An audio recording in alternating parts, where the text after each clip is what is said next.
नमस्कार, SBT news में आपका स्वागत है। पेश है 17 जून गुरुवार शाम 5:15 बजे राजस्थान की बड़ी खबरें।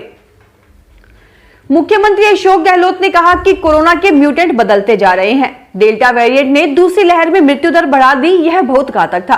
पहली वेव में तो लग रहा था कि भारत और आसपास के देशों में इम्यूनिटी ज्यादा थी, इस वजह से असर नहीं हुआ। दूसरी लहर ने हिलाकर रख दिया।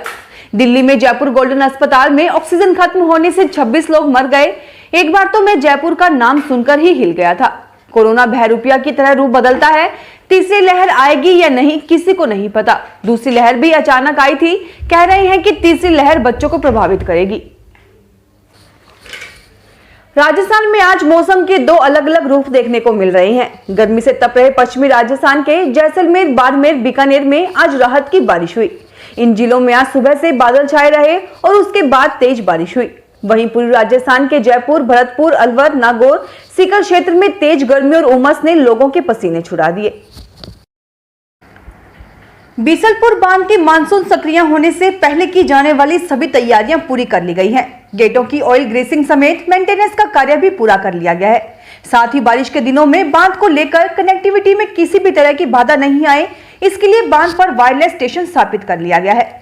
4 जिलों की लाइफलाइन के रूप में पहचाने जाने वाले बीसलपुर बांध की पानी की भराव क्षमता 315.50 मीटर व 38.70 टीएमसी है। इसमें पहली बार 2004 में पानी भरा गया था। इसमें 16 टीएमसी पानी पेयजल के लिए और 8 टीएमसी पानी सिंचाई के लिए आरक्षित है। राजस्थान के मुख्यमंत्री अशोक गहलोत ने कहा कि पहले राज्यों पर 18 से 44 साल वालों के वैक्सीनेशन का भार डाला। राजस्थान सहित 3-4 राज्यों को भारत सरकार के खिलाफ सुप्रीम कोर्ट जाना पड़ा। इसके बाद ही केंद्र पर दबाव पड़ा और फिर उसने वैक्सीनेशन का काम हाथ में लिया। भारत सरकार का कोरोना पैकेज डिफेक्टिव है। अनाथ बच्चों को 18 साल बाद देने की बात कही है। 18 साल बाद किसने देखा, तत्काल कुछ देना चाहिए। मैं इस मुद्दे पर प्रधानमंत्री से बात करूंगा। राजस्थान सरकार ने कोविड से मरने वालों के लिए पैकेज घोषित किया है, जिसमें अनाथ बच्चे, विधवा को तत्काल 1 लाख रुपए और मासिक राशि देने का प्रावधान किया है। टोंक में 3 दिन के इंतजार के बाद आखिरकार 18+ वाले युवाओं के लिए वैक्सीनेशन शुरू हो गया है। जिले के 51 केंद्रों पर शुरू हुए वैक्सीनेशन में युवाओं की संख्या अच्छी खासी रही। सीएमएचओ डॉक्टर अशोक कुमार यादव ने बताया कि बुधवार शाम को 14,600 डोज उपलब्ध हुई थी। इनमें से 11,000 कोविशील्ड व 4,000 कोवैक्सीन की डोज शामिल है। एलोपैथी मेडिसिन डॉक्टरों और कोरोना वैक्सीन के बारे में पिछले दिनों लगातार बयान दे रहे बाबा रामदेव के खिलाफ रायपुर में मामला दर्ज हो गया है। पुलिस ने रामदेव के खिलाफ महामारी के समय गैर जिम्मेदाराना बयान देकर दूसरे की जान खतरे में डालने, सार्वजनिक शांति भंग करने और प्रशासनिक आदेशों की अवहेलना करने का आरोपी माना है।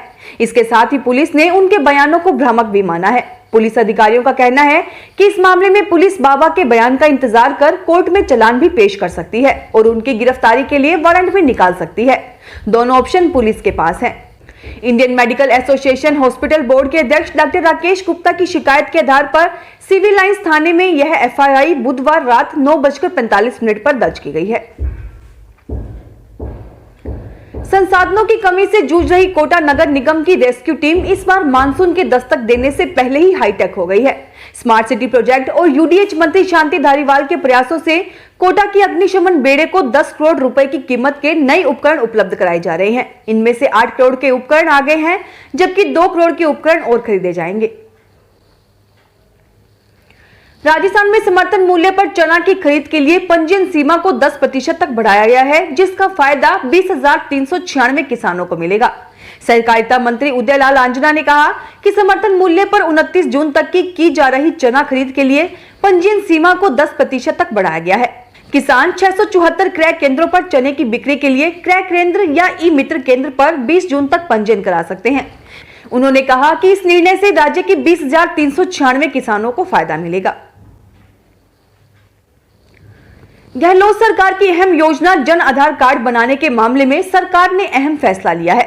इसके तहत राज्य में जन आधार कार्ड बनाने वाले के पास अगर राशन कार्ड नहीं है तो भी उसका आवेदन निरस्त नहीं किया जाएगा। राजस्थान जन आधार प्राधिकरण के महानिदेशक ने एक आदेश जारी कर राज्य के सभी जिलों के कलेक्टर्स को ये निर्देश दिए हैं। स्वास्थ्य मंत्री डॉक्टर रघु शर्मा ने कहा कि राजस्थान सरकार वैक्सीनेशन में अव्वल है। हमारी बेवजह खूब आलोचना की गई, लेकिन हमने वैक्सीनेशन की रफ्तार नहीं रुकने दी। अभी भी हम एक दिन में 15 लाख वैक्सीनेशन की क्षमता रखते हैं। केंद्र सरकार हमें कम से कम 60 लाख वैक्सीन की डोज तो एडवांस दे। केंद्रीय मंत्री प्रकाश जावड़ेकर यह कह रहे हैं कि दिसंबर तक सबको वैक्सीनेट कर देंगे, लेकिन रोड मैप अब तक नहीं बताया।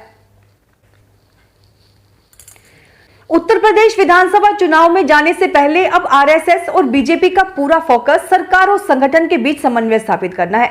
इसकी वजह कार्यकर्ताओं की नाराजगी और केंद्र और राज्य सरकार की योजनाओं का धरातल पर नहीं पहुंचना है। बीजेपी के शीर्ष नेताओं का कहना है कि हर जिले में अब मंत्रियों की जवाबदेही तय होगी और अगर इसके बाद भी कार्यकर्ताओं की शिकायत आई तो मंत्रियों के खिलाफ भी बड़ा एक्शन लिया जाएगा। सूत्रों के मुताबिक पिछले दिनों दिल्ली में हुई लंबी बैठकों के बाद अब प्रधानमंत्री मोदी ने खुद ही पहल करते हुए असंतुष्ट और हाशिए पर खड़े नेताओं से बातचीत करना शुरू कर दी है। देश में कोरोना की दूसरी लहर कमजोर पड़ चुकी है। पिछले 2 दिन से रोज आने वाले मामले भी 60,000 के आसपास आ गए हैं। राज्यों में भी केस तेजी से घट रहे हैं। इस वक्त सिर्फ 4 राज्य ऐसे हैं जहां 1 लाख से ज्यादा एक्टिव केस हैं, लेकिन जब हम जिलों के स्तर पर जाते हैं तो तस्वीर थोड़ी अलग नजर आती है। देश के कुल 734 जिलों में से 33% यानी 245 ऐसे हैं जहां पॉजिटिविटी रेट 5% से ज्यादा है। यानी WHO के मुताबिक इन जिलों में संक्रमण अभी बेकाबू है। इन 245 जिलों में से 114 जिले ऐसे हैं जहां संक्रमण की दर 10% से भी ज्यादा है। फिलहाल इस बुलेटिन में इतना ही। फिर हाजिर होंगे और बड़ी खबरों के साथ। एसबीटी न्यूज के वीडियो देखने के लिए हमारे चैनल को सब्सक्राइब करें और नोटिफिकेशन पाने के लिए बेल आइकन को प्रेस करें।